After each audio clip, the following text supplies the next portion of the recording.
নমস্কার, কেমন আছেন সবাই? আমি মৌমিতা। ভাবলাম যে আজকে একটু ভিডিওটা অন্যভাবেই শুরু করি। প্রতিদিন তো একভাবে করি, আজকে একটু অন্যভাবেই ভিডিওটা শুরু করি, তাই জন্যে একটু অন্যভাবে শুরু করলাম। ঘড়িতে 5টা বাজে, যাব একটু দুজনে মিলে রাস্তায়। বাইরে প্রচণ্ড বৃষ্টি হচ্ছিল, আমার যাওয়ার ইচ্ছে ছিল না, কিন্তু সুব্রত বলল যখন ছেলেকে আনতে যাচ্ছি তাহলে চলো কাজগুলো মিটিয়ে আসি। এই বৃষ্টির মধ্যে বাইরে বেরোতে মোটেই ইচ্ছা করে না, কিন্তু বেরাতেও হবে, কিছু কাজ আছে, সেগুলো এখন না করলে না আর করা হচ্ছে না। অনেক দিন ধরেই করছি বলছি, কিন্তু কিছুতেই করা হচ্ছে না, তাই জন্য দুজনে মিলেই বেরিয়ে পড়লাম। আর সুব্রত নিচে চলে গেছে, আমি একটু পরেই বেরিয়েছি। নিচ থেকে গাড়ি বেশ হর্ন দিচ্ছে অনেকক্ষণ ধরেই। আমারই একটু বেরাতে দেরি হলো, বৃষ্টির সময় না একটু দেরিই হয় জানলা দরজা দিয়ে বেরোতে। আর আমার এই গাছটা কি সুন্দর ফুল ফুটেছে, আরও ফুল হয়, তবে বর্ষার জন্য অনেক ফুল ঝরে গেছে, বেশ ভালো লাগে গাছটা দেখতে। আর ওই দেখুন সুব্রত ওখানে দাঁড়িয়ে রয়েছে, এখন দুজনে মিলে বেরাবো।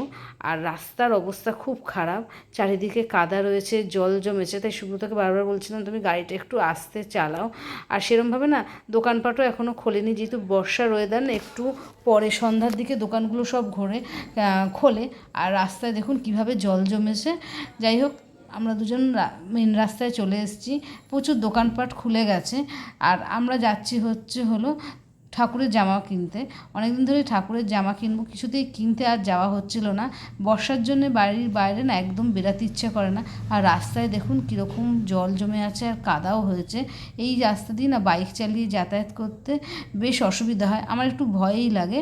তারপরে দোকানে চলে এসেছিলাম, আর দোকান থেকে দুটো ঠাকুরের জামা নিলাম, আর তার সাথে টুকিটাকি কিছু জিনিসপত্র ঠাকুরের জন্য নিয়ে নিয়েছিলাম।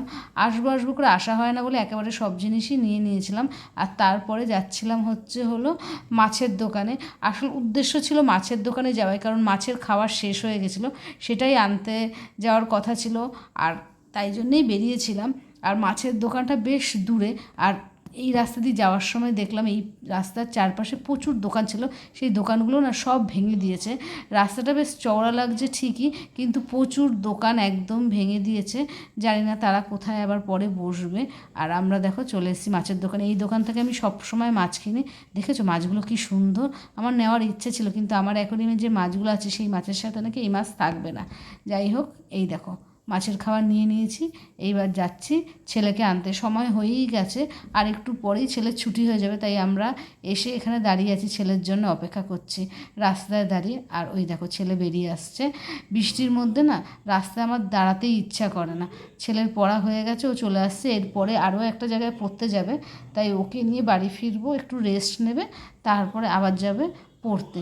আমার বাড়ির থেকে এই স্যারের বাড়ি বেশি দূর না, পায়ে হেঁটে যাতায়াত করা যায়, তবে ওর বাবা ওকে বাইকে নিয়ে আসে। আর তিনজনে মিলে বাইকে যেতে না বর্ষার সময় একটু ভয়ই লাগে, জানো তো। আর দেখলাম এই দিকটায় সেই দিকটায় ভালো বৃষ্টি হয়েছে। আমরা যে দিকটা ছিলাম সেদিকটায় বৃষ্টি হয়নি, কিন্তু এই দিকটা দেখলাম যে ভালো বৃষ্টি হয়েছে। আর বাড়িতে এসেই না জামা প্যান্ট চেঞ্জ করে বসে পড়েছি ছেলের জন্য একটু টুকিটাকি খাবার বানাতে। এই বর্ষার ওয়েদারে ওর ইচ্ছা হয়েছে বাদাম মাখা খাবে, সেটাই এখন বানাবো। বাদাম মাখা বানাতে বেশি জিনিস লাগে না, বাড়িতে সব জিনিসই আছে, তাই বাদামটাকে একটুখানি চোকলা ছাড়িয়ে নিচ্ছিলাম। এই বাদামগুলোতে চোকলা ছিল, চোকলাটা ছাড়িয়ে নিয়ে ওকে একটু বাদাম মেখে দেবো। বর্ষার ওয়েদারে ও বাদাম মাখা খেতে ভীষণ ভালো লাগে, ভালোবাসে আর কি। আর এই দেখো বাদাম নিয়ে নিয়েছি, তার মধ্যে একটুখানি পেঁয়াজ দিয়ে দিয়েছি, একটু লঙ্কা কুচি দিয়ে দিয়েছি। আর দেবো কি বলো তো, দেবো হলো নুন। আর তার সাথে দেবো হচ্ছিলো দোকান থেকেই না আমাকে একটা চাটনি দিয়েছিল কালকে কাকু বলেছিল যে তুমি এই চাটনিটা নিয়ে যাও মা, দেখবে চাটনিটা খেতে খুব টেস্ট হবে।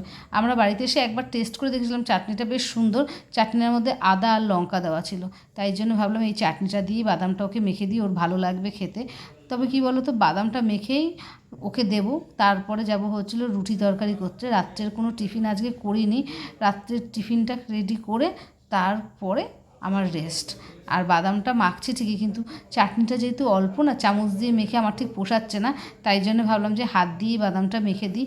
হাত দিয়ে মাখলে না সেই মাখাটা মনে হয় বেশ ভালোই হয়, আর গন্ধটা না খুব ভালো বেরিয়েছিল। এর মধ্যে একটু লেবু দিলে বেশি ভালো লাগে, বাড়িতে লেবু ছিল না, চাটনিতেই একটু আলাদা টক ছিল, তাতেই দেখলাম যে বাদামটা ভালোই মাখা হয়েছে। তাহলে চলো আজকে ভিডিওটা এখানেই শেষ করছি। সবাই ভালো থেকো আর সুস্থ থেকো।